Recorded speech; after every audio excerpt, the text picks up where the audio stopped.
Mes amis, bonjour. Je suis arrivé en début d'après-midi à Phoenix, aux États-Unis, en Arizona, pour participer à l'hommage qui sera rendu demain en l'honneur de Charlie Kirk, assassiné sur un campus universitaire la semaine dernière, dans les conditions horribles que tout le monde a pu voir à la télévision. Mais il faut bien le dire, face à une désinformation totale de ce que représente cet assassinat. Je me suis déplacé évidemment à l'invitation d'un certain nombre de personnes du camp républicain pour montrer la solidarité qui existe entre tous les patriotes de toutes les nations face à la montée de la violence, de l'intolérance, de la censure et des atteintes portées à la liberté d'expression. Je ne suis pas là parce que je ne le suivais pas assez, je ne le connaissais pas assez pour soutenir le combat de Charlie Kirk, mais j'ai tout de suite été frappé par le symbole qu'il représentait pour tous les patriotes du monde. On a connu chez nous les attentats, notamment de Charlie, et cette volonté de l'islamisme radical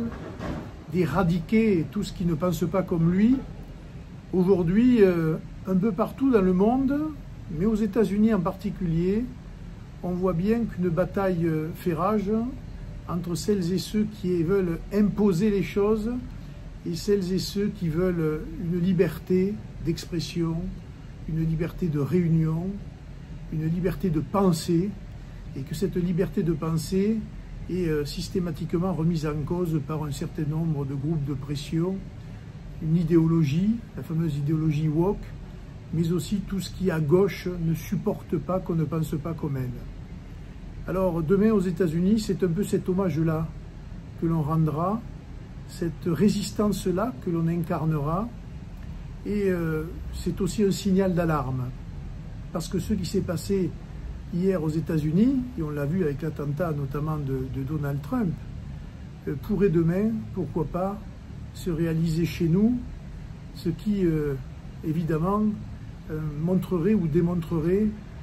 le caractère et la dérive absolument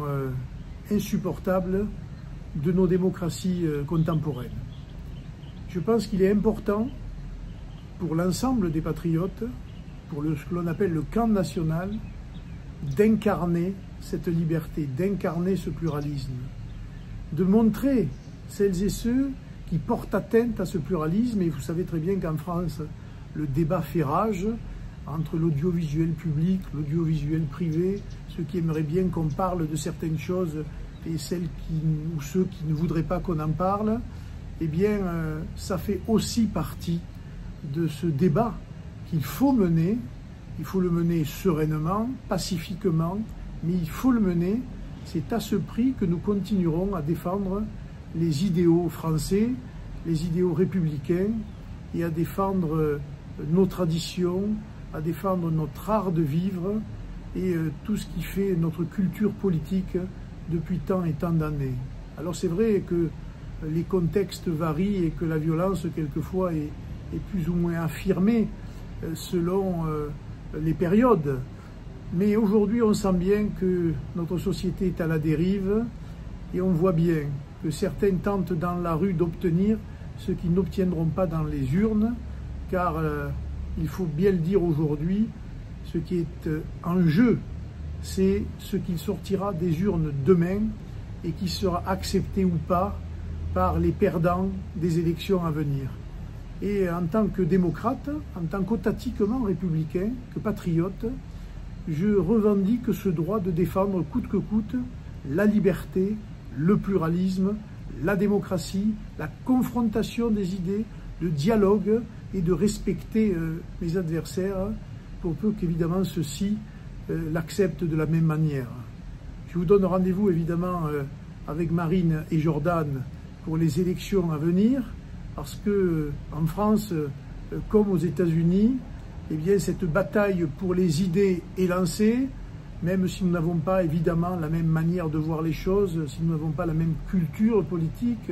si nous ne partageons pas quelquefois les mêmes fondements sur des parties entières des politiques qui sont menées aux USA ou en France, nous sommes là aussi pour défendre un héritage, une civilisation, des traditions, et c'est à l'avenir ce à quoi évidemment nous allons contribuer avec vous, avec toutes celles et ceux qui aujourd'hui nous rejoignent et qui demain seront encore plus nombreux. Défendons la liberté, défendons la démocratie et défendons le pluralisme. C'est pour l'avenir de nos enfants que nous nous battons.